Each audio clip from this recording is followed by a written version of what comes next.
Are you're using cold calling and you're using cold emailing Hmm. as well? How's it going on the different channels? Are you noticing more responses with cold emailing, with cold calling? Is it you noticing when they're both together it's the best, or are you not really tracking either? Or We are getting a lot of success right now with cold calling. And I would say we're doing less email because of that. Because we are a small team. So if something goes well, we tend to like focus on it. I would say because I'm marketing and not doing a lot of the cold outreach, that's other people on my team. Um, I am more interested in helping from the marketing lead gen perspective of diving into email more because I think it's untapped in what we could do with it.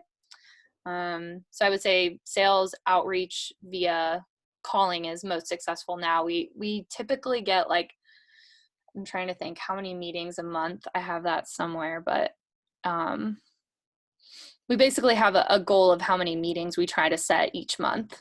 And the majority of those are from calls. and are you calling mid-market companies? You mentioned enterprise, but you're calling a bigger size accounts and booking, getting connects enough, like over 5-6% connect rates to be able to book those meetings at the enterprise level? Yeah, we're doing medium to large enterprise. It's interesting because I think another one of our issues is that we could narrow down our market some more. Mm-hmm. We have a couple. Our product is pretty broad in terms of like who we can work with, and right now we have a lot of different types of customers. So we can work with a school district that has like 25 buildings, or we can work with a company that's from where we're actually based out of, Wendy's. It's like a McDonald's. So they're a larger enterprise account if you're familiar. Sure, sure. So are there specific questions that I could help you with or things you'd like my take on? Yeah, I mean, I was just looking, I mean, I know we have followed some of your content and I was just hoping to learn a little bit more about, like, I guess what you would recommend for, like working with a company that is, more startup in nature and also selling, bigger deals, enterprise level deals. Like, is that, do you have programs that are good for that kind of, I guess, where we're at right now, if that makes sense? Let's do this. Let me give you some ideas today so that Okay. if we, even if we never talk again, you'll have something that you can actually try and test out. Okay. So let me just go through two things with you. Bucket number one is what I call getting to revenue faster. So there's a Okay. fast path to revenue, and then there's a slower path to revenue. Let me tell you what I mean by that. Somebody that has no idea who you are and you're cold calling them or cold emailing them, Mm-hmm. that's the hard way, as you're seeing. Mm-hmm. It's not that it's impossible, but it's the hard way. Mm-hmm. There's lots of things that you should be doing, especially if you have a small team, that are faster to revenue, which is ultimately what you want. And so what I want to do is I just want to go through those buckets with you. I'll tell you about the strategy.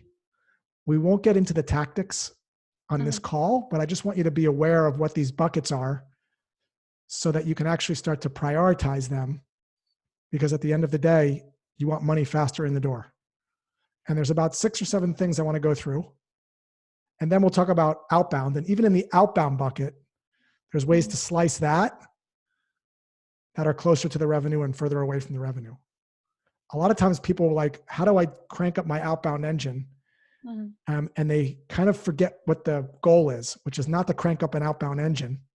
It's to get money in the door faster. So let me just go through this list and you're going to score this using a 1, 2, or 3. So a 1 is, I've never heard of that before. A 2 is, I know about it, Mm-hmm. but we're not doing it consistently. We don't know how to do it. We know about it, but we're not really doing it. We're doing it sporadically. Mm-hmm. We just know about it. And then 3 is, we not only know about it, but we're doing it and we're executing on it consistently. So 1, what is that? 2, I know about it, but I'm not doing it. Or I'm doing it like very infrequently, not uniform. Or 3 is, I know about it and I'm doing it consistently. And the reason I break it up into these buckets is it's one thing to know something, Mm-hmm.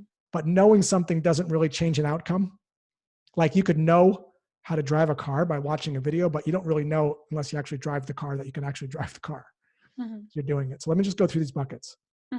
Closest to revenue, selling existing customers new things, new seats, new licenses, new accounts, expansion. How many customers do you guys have? 60-ish. Are there opportunities to be able to expand those accounts? And have you kind of thought about that strategically? So one is, oh my God, we never thought about that before. Two is we know about it. Three is we know about it and we're doing it consistently and we're awesome in this bucket. Where would you put yourself? 2. Okay. We talk about it, but we don't have a good approach. Yeah. Okay, perfect. So that should be at the very top. And we can go through how to do it after we get through the list, but that should be at the very top of your list. Obviously, because there's some level of trust there because they're doing business with you. On the opposite end of the spectrum is someone who's never heard of you before. Okay, next thing. Let me tell you a quick 1-minute story. Okay. To drive this home, and I promise I'll make it brief. I was at the airport back when people used to be able to go to airports, I don't know, 8 months ago or so, when I was buying a Cliff Bar, which is like a granola bar. And I got to the checkout in the airport, and the woman working the register, there was a refrigerator next to the register with bottles of water. She said, "Would you like a water with that?" And I was like, "Sure." And it was like $9, for like a little tiny water. And I was wondering, I said, "Have you been trained to ask people if they want water after they buy their granola bar?" She goes, "Yeah, it's part of what we have to do." I'm like, "Interesting." So then I sat down and I actually watched. And I had a spreadsheet, I had a Google sheet up because I'm a little bit of a data nerd. And I was just kind of keeping track. I watched 20 people go through, and the sell rate on the water was 28%. So this is the, would you like fries with that? So in your business, I mean, I had a videographer that I was coaching did this to me. Like I asked him to tape one of my events. I'm like, you should be asking me like, would you like me to do a sizzle reel, 2 minutes? Would you like me to do testimonials so that you can put them on your website? Would you like me to have 3 cameras so I can get audio instructions? So in your business, is there opportunity to say something as simple as, hey, did you also know we do this? We solve this problem. We do this, we do X, Y, and Z. Are there opportunities to sell fries with that? First off, I want to ask you the question, do you have other things you can sell, like the water bottle, at the point of sale? Do you guys have anything like that you can sort of, like you have an equivalent of a bottled water or fries? Kind of. It's software. Yeah. So yeah, we do have features we can turn on and off. For more money? Okay. So 1, 2, or 3 on that one. Are we asking everybody, would you like water with that? I don't think so. I think we're just trying to like close the deal. You could easily, I'm telling you this, Sarah, like definitively, because I've seen this. You could easily add 15% to your bottom line if you just had reps ask if they'd want water with their granola bar. Again, closer to revenue. Yeah. Next thing. I like it. Next thing. I'm sure this has never happened to you, but have you ever had a prospect turn into an opportunity that didn't close? Never, right? Never happened? Okay, you close everybody. All the time. So this is the bucket of sometimes opportunities don't close, but they might one day because situations change. For instance, we're going on with this coronavirus. And I was looking into Zoom a while back. I'm a company. We're using Zoom right now. And I wasn't really interested in it at the time because we kind of all work in the same office. We didn't really see the need for it. But now something changed. Corona came and now we want Zoom. So sometimes when you have a conversation with your prospect, the timing isn't right. Perhaps your product didn't have a specific feature that they needed and now it does. You needed Spanish and you only had English. That was the case when I used to work at a former company. Have you gone back to close lost business, gone through all those opportunities and have a strategy in place to reactivate those conversations? 1, oh my God, never heard of it. 2, we know about it. We're not doing it. 3, we know about it. We're doing it every quarter. That's like another 2.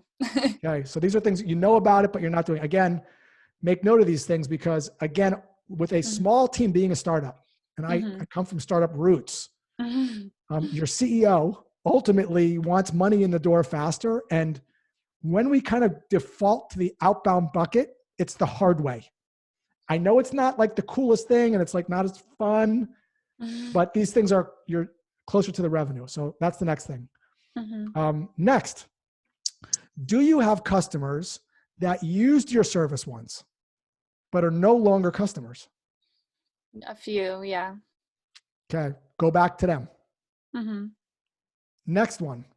This is another great one. I guarantee you guys have AEs. Yes. Executives. Okay, I guarantee I do this. One AE. So I do this at workshops all the time. I have a video of this actually. I posted somewhere. 50 reps in a room. Raise your hand if you've had an opportunity and all of a sudden they ghosted you. Like you haven't heard from them in like 20 days. Pretty much every single time, almost every hand goes up. Turns out there's a way, strategy and tactics, to be able to reactivate those or to make sure that they're no longer clogging up the pipeline so you don't waste your time with them. So this is reactivation of ghosted leads. These are different than closed lost ops. These are opportunities where people just fell off the face. Okay. So 1, never gave that much thought. 2, we know about it. 3, we know about it, got a strategy, tactics. We do it all the time. 1, 2, or 3. I feel like I don't have as much visibility to that from like the AE side, but I would say another kind of like maybe a 3 or a 1 and a 3 or 1 and a 2. Sorry. Okay. So this is going to be good. What I want you to do, Sarah, is take this, present these ideas to your team. Even though you don't have visibility into it, what I'm trying to do here is, because I know what really, I know what your CEO ultimately wants, or your COO, like the ultimate chief, like they want money. So these are things that are lower hanging fruit. And we could talk about, gosh, we're really interested in these buckets. Like, how do we do it? We could talk about that at a later time, but like, it's going to make you shine if you come in there and say like, hey guys, here's some things we should be thinking about. Okay. Next one.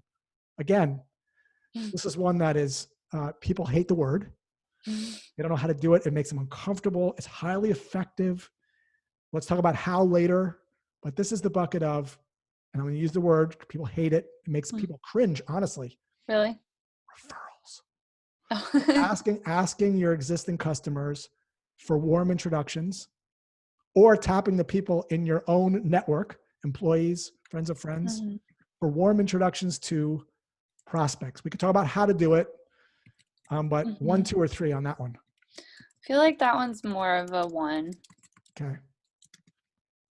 So we've gone through, and that's more of an outbound one, but that's in the outbound bucket. But notice that outbound bucket, that strategy and those tactics, again, closer to the revenue than the last bucket, which we're going to now get to, which is pure cold.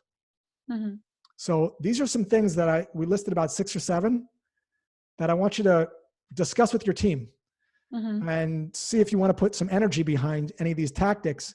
To me, I would start with the one that's closest to the revenue, which is, kind of upselling, and then kind of go down that list. Which brings us to the last one, which is pure cold.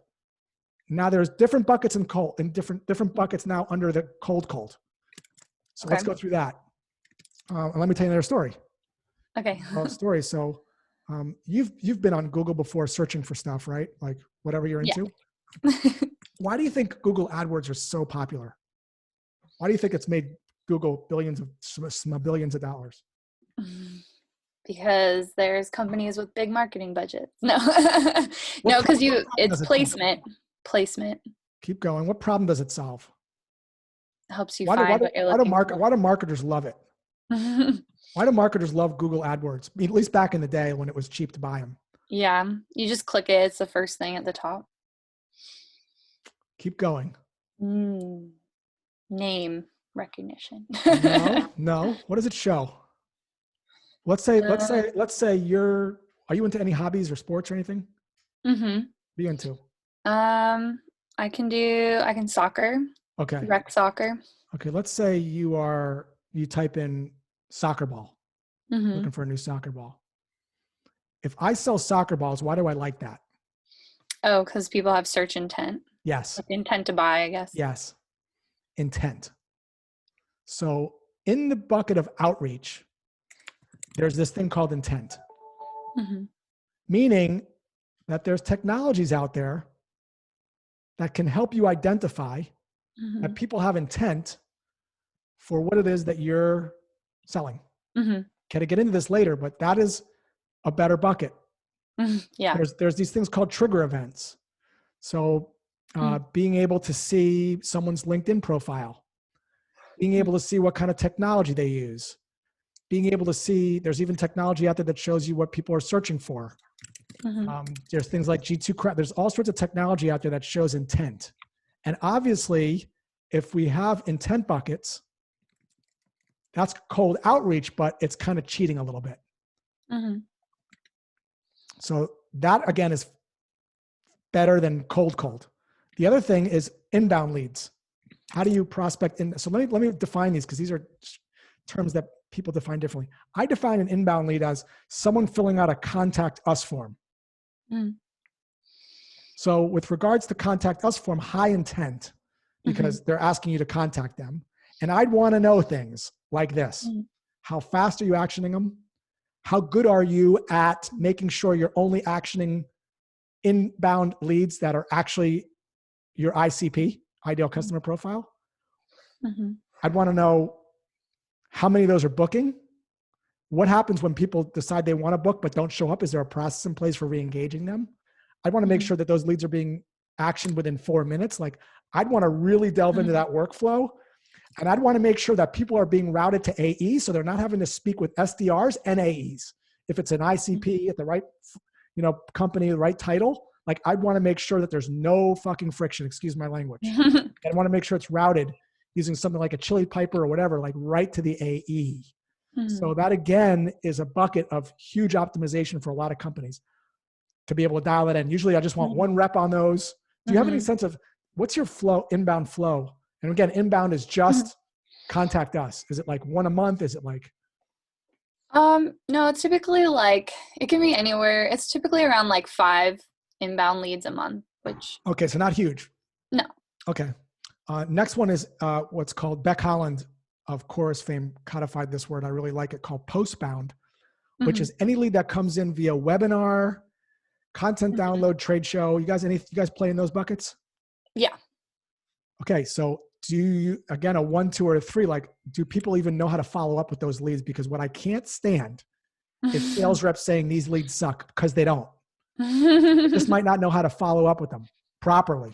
Usually what happens is this: hey, Sarah, this is Josh. I called to see that you looks like you downloaded our white paper. How's it going? Did you get it? Yeah, I got it. There's a lot of money that is lost.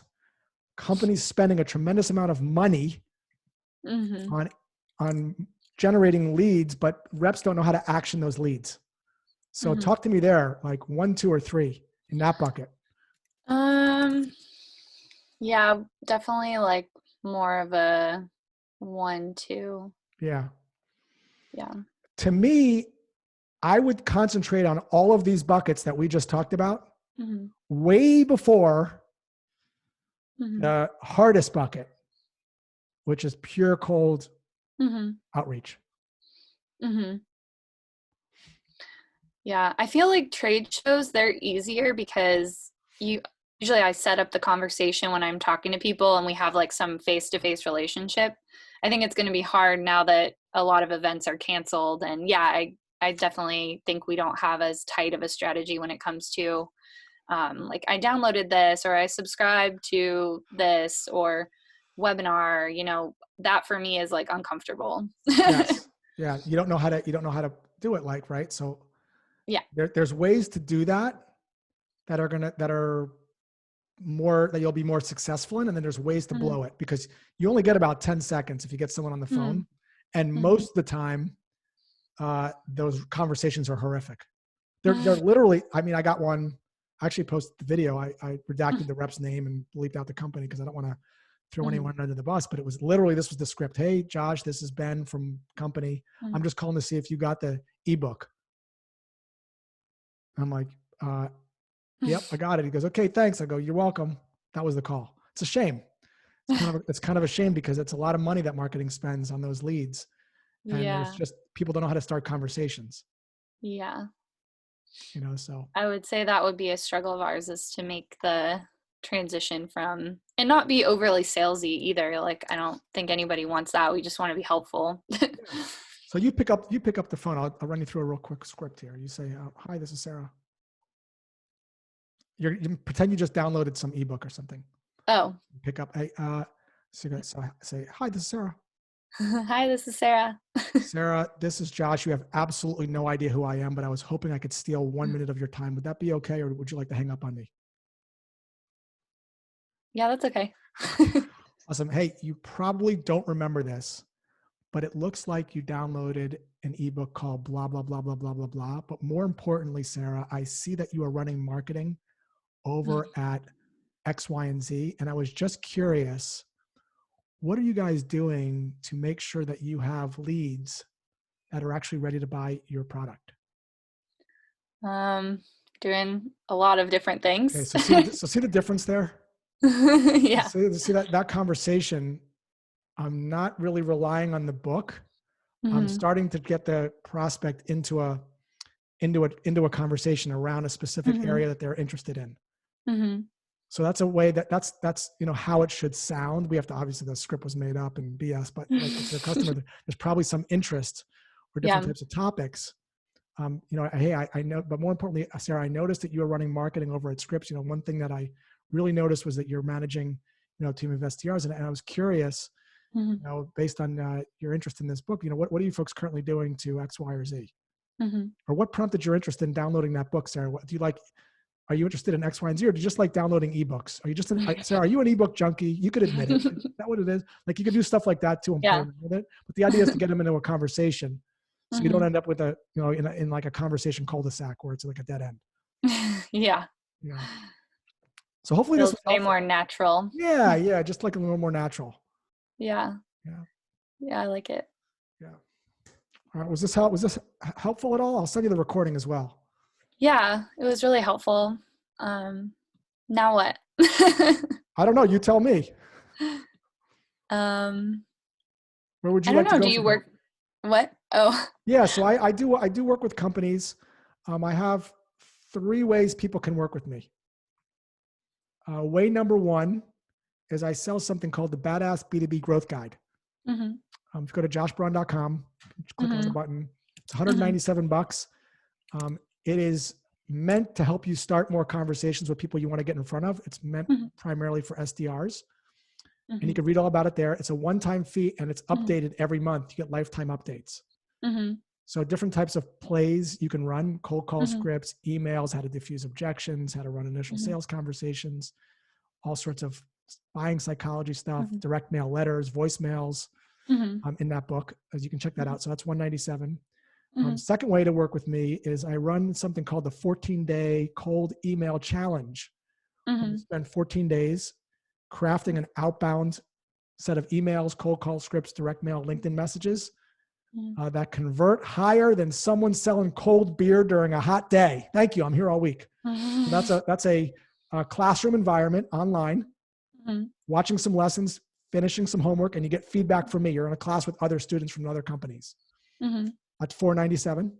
And then I offer one-on-one coaching for sales teams or sales professionals. That's $1,600 for 4 one-hour sessions. And that's it. Well, those are all interesting. So, I mean, I think I'm just curious from what you just described. I know that you talked a little bit about the webinars and the trade shows and stuff, which I'm definitely interested in because my background's marketing. Is some of that built into all of those, or just the one-on-one coaching? Yeah, the one-on-one coaching, like based on what you told me, I think there's some benefit that you could have from the one-on-one coaching to talk a little bit deeper into those buckets that we talked about before. Yeah. If you're really interested in the outbound stuff, the 14-day challenge or the Badass Guide, the 14-day challenge is more of a structured program, almost like taking an online class where at the end you get this sequence and a mindset. The Badass B2B Growth Guide is just like bunch of like stuff, like resources, not really a course, just like Mhm. individual like crack for salespeople. They just stuff, real tactical stuff they could just go and try. So Mhm. I think based on what you spoke about and what I Mhm. learned about your organization, I think the one-on-one coaching Mhm. would probably be most beneficial from Mhm. a revenue perspective. But discuss it Mhm. internally and see, what Mhm. people think. Yeah. No, I think I mean, our CEO has sent me stuff from you before, so he's familiar. Okay. Okay. So that's why I wanted to set up the call, because I noticed that we have a potential to do more. As everybody does. How are you Yeah. guys getting? Are you guys getting hit at all with the feeling any impact from your business with regards to the corona?